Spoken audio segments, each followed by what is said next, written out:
Consistent is one of the best things a writer can be, and one of the hardest. Doing a little bit consistently gets us much further than having a marathon writing session every once in a while. But it's hard to be consistent about our writing when the way we feel about writing isn't always consistent. Some days we sit down to write and feel inspired. It's like the words are coming from somewhere else and just moving through us. And some days it feels like we have never had an inspired idea in our lives. It's tempting to wait for inspiration to strike before we put pen to paper, but we know better than that. As Madeleine L'Engle said, inspiration usually comes during work, not before. But then we spend 2 hours writing and feel just as creatively empty as we did at the beginning. Here's the thing, you don't need more discipline. And when it comes to writing and inspiration, you have both more and less control than you think you do. Let's talk about how we can actually help inspiration find us while making every writing session more meaningful. We're taught that when writing gets hard, we should just push harder, work harder. And I think that is exactly backwards. Take a deep breath. You've made it to the writing woods. It is a beautiful East Tennessee morning. The deer are hanging out. And I am so grateful to be in these woods talking to y'all about writing, because those are the two things that I love. If you're as passionate about storytelling as the rest of us here, be sure to head over to writingwoods.com. It's a free community to help writers connect and grow in their craft together and have real discussions about their writing practice, not just word counts and publication announcements. Y'all, sometimes we feel like storm chasers out there searching for inspiration. We know we can't bottle it up, but we just want that beautiful moment where it's swirling in front of us.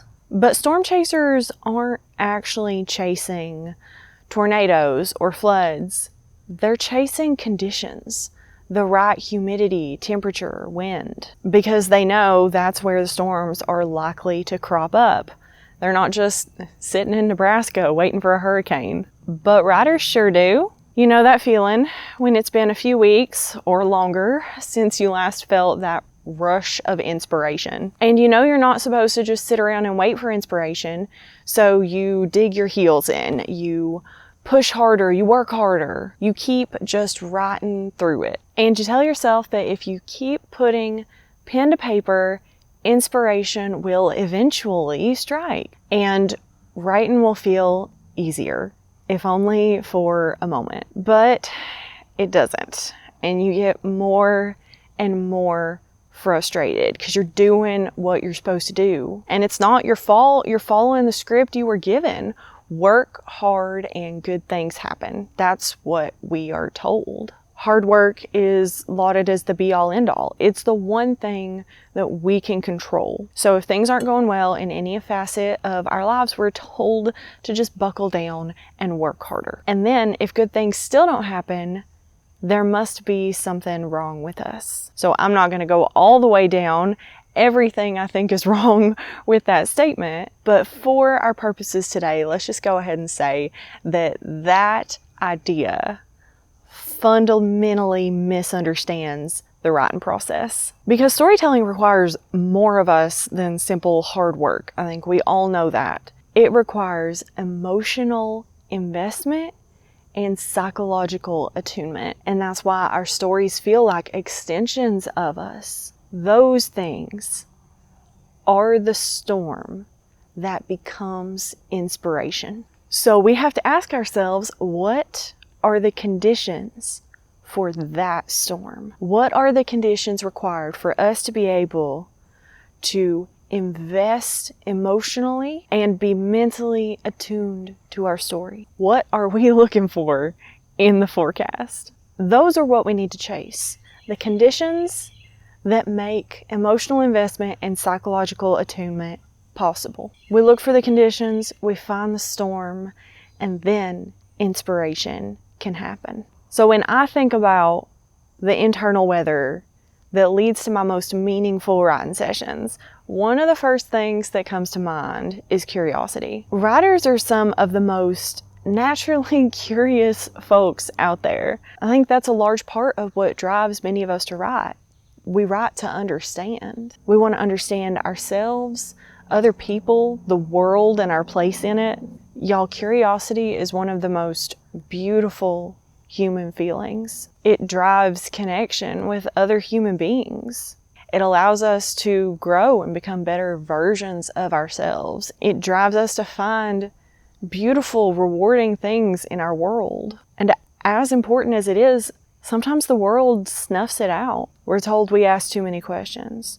We're told to focus on the things that we're good at instead of striving to learn. And while we're working on a novel-length project, curiosity is often swallowed by minutia, especially late in the draft. We can get bogged down to the point that writing is no longer an exploration. And at its best, that is what the writing process is. It is exploration. And I believe that's true even with a deep outline. Even if you know the bones of your story, there is so much to explore within that container. Think about if you go into the woods, you may know where the peak is, you may know where the biggest river is, but how many things are you going to find in between? How many game trails and creeks and overlooks? Writing's the same way. Writers need curiosity just like readers do.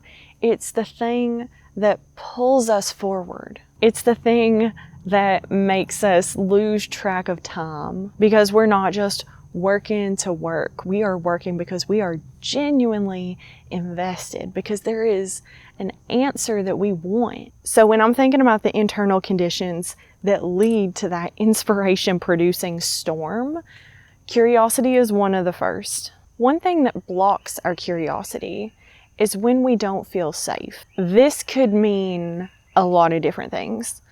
For me, I think about fight or flight, survival mode, and the myriad of situations that can bring that on. Like putting too much pressure on ourselves so that every keystroke feels like it has huge consequences. Any kind of personal, emotional turmoil. Physical pain can of course put us in survival mode. Hello, migraines. Chronic stress, anxiety, depression. Sometimes we don't even notice that we are operating from a place of fear or vulnerability, because we rationally know that most of these triggers don't actually put us in danger of dying. I know that intense stress is not going to kill me. I know my migraines aren't going to kill me, but my nervous system sure doesn't. We are working with a nervous system that is much older than us, that is trained on life or death situations. It's trained on lions chasing us in the night. So when we have these mental health concerns, these physical concerns, our nervous system doesn't understand, oh, it's okay, you're not going to die. Our nervous system is concerned with keeping us alive. It is not interested in whether we have any remaining capacity for creativity. So when we are looking at the conditions necessary for great storytelling, a sense of safety is high on the list. And by the way, y'all, I'm not a therapist. I am a writer and a book editor. So remember that when I'm throwing around things like anxiety and depression and survival mode, I'm drawing on my experience and things I've learned, because I am a curious person, as I know you are. But when it comes to your personal situation, your personal mental health, talk to a therapist. They went through a lot of schooling to be able to help you with those things. So when we do feel safe, that opens the door for a couple of states that I think are completely undervalued, especially for writers. The first is playfulness. Think about it for a moment. Children do not struggle to imagine, to play make-believe, and commit to every facet. But as adults, sometimes we have a difficult time entering that mode where we are just playing. We're just exploring and discovering. We're conditioned to believe that everything we do has to be productive and serious. And y'all, it doesn't. And sometimes when we hand the reins over to silliness and fun, we enter a place where we are open to everything including inspiration. Another experience we tend to lose as we age is wonder and awe. Have you ever stood on a cliff in the middle of the mountains and looked out over the horizon? It makes you feel small in the best way, and it moves something inside you, something ancient. Stories can move us in the same way, and most of us know what that feels like. For a lot of us, that's why we started writing to begin with. A sense of wonder reconnects us to why we started telling stories. Not to publish, but because stories connect us to something bigger, to the human experience. And y'all, we get lost in the details, in the daily grind, in that feeling that we have to work, keep producing, keep increasing that word count, and we lose sight of the wonder. So take a deep breath and step back. See your story through the eyes of a stranger. See the expansive world that you've created, the characters that feel real because of you, and take the time to read beautiful writing that moves you, that makes you feel smaller and like you're part of something, like you're connected to other people, to the world, to that human experience that we are all tapping into through storytelling. Protect your sense of awe. Perhaps the most important condition for storytelling. For those of y'all who are listening and not watching, I've paused to greet some dear friends. They are not happy with me. All right, that brings us to what is perhaps the most important condition for great storytelling, and that's being present. Writing gets really hard when your brain is in yesterday's conversation, tomorrow's deadline. Writing only happens in the present moment, right now. And when we're talking about emotional investment and psychological attunement, they require presence. There are a lot of things you can get done while your mind is drifting. Doing dishes, you're going to be just fine. But telling stories where you need the ability to be inside a character's heart and mind, being fully engaged with the present moment is one of the most difficult and rewarding skills that we can possess, especially for someone who does care deeply about their work. There are so many places for our mind to drift when we're worried about, is it going to be good? Is there something else that we could be doing better? Instead of just being present, being in the sentence that we are writing at this moment. You know that feeling when you are in the writing zone and time just disappears. You are completely engaged with your story. You're in your story, and then you blink and come back to reality. That only happens when we are fully present. And y'all, don't beat yourself up when your mind wanders, because it's going to, but just work on gently bringing it back to the present moment. Meditation can be a great way to work on this, to work those mental muscles. And I say that as someone who vehemently hates meditation. I hate it, y'all. I find it physically painful.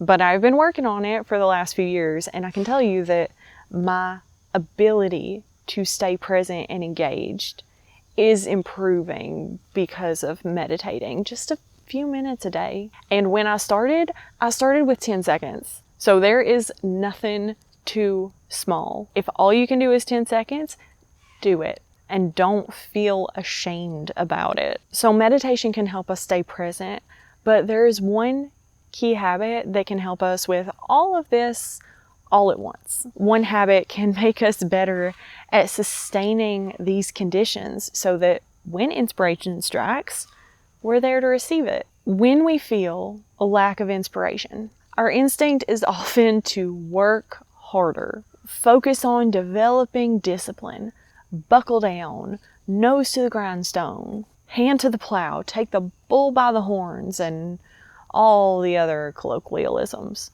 But here's the one habit to cultivate. When you feel the urge to jam your nose against the grindstone, do the opposite.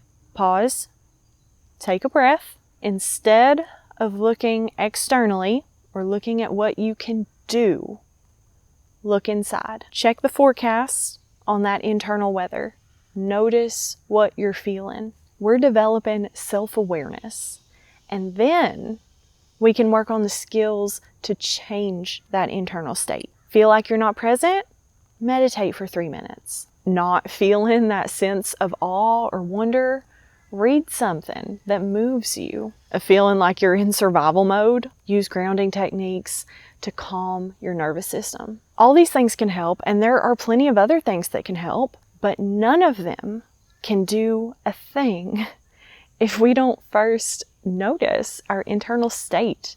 What's going on? What's happening beyond the fact that writing is hard? It sounds simple, but many of us are conditioned to face that external challenge. We recognize that we're struggling, and in our frustration, we look around for something to face, a monster to slay. We want to go after the thing that is making life hard. But with storytellers, especially, sometimes there isn't a monster. Sometimes we just need to stop and exist with our own feelings long enough to understand how they're actually affecting us. Because when we don't, when we try to ignore them and just push through and buckle down and focus, they get louder and louder and louder. And all of a sudden, we can't hear anything else. We certainly can't focus on our story. So rather than just ignoring them and waiting until they start screaming, just stop. Figure out what they need. Figure out how you can get back to that internal state that makes it easier to focus. And this isn't always easy or even possible. It's not a given that just by noticing our feelings, we can make them go away or quiet down. We may not always be able to get back to 100%, but we can usually make it better. And the thing is, if we do just continue to ignore them and push through and hope that by focusing on writing, we will eventually reach that state where we are able to be mentally and emotionally invested. Chances are we won't, because the thing that is blocking it, that's making that hard, it can go in anywhere. So if we stop and focus on our internal state, focus on getting back those conditions that make the storm possible, that give us a chance at that beautiful inspiration, we've got a shot at it. Here's the thing to remember. Our body is trying to protect us. Our instincts are trying to keep us alive, which is not the same as happy or successful. When we're sad, our instincts may tell us to curl up on the couch and eat ice cream and binge our favorite show. And while that's nice sometimes, most of us know that if we do that for too long, even when our instincts are telling us that's what we need, we'll wind up feeling even worse. Whereas if we get outside, in nature, in the sunshine, move our body, talk to a trusted friend, we often wind up feeling better. We need to listen to our instincts and our body, but also remember that they're biased. They want us to stay alive. Whether or not we're happy or have the capacity to create is irrelevant. Consistent writers are not necessarily the ones who have the most willpower. They're often the ones who are self-aware enough to understand their mental and emotional state and to work with it instead of against it.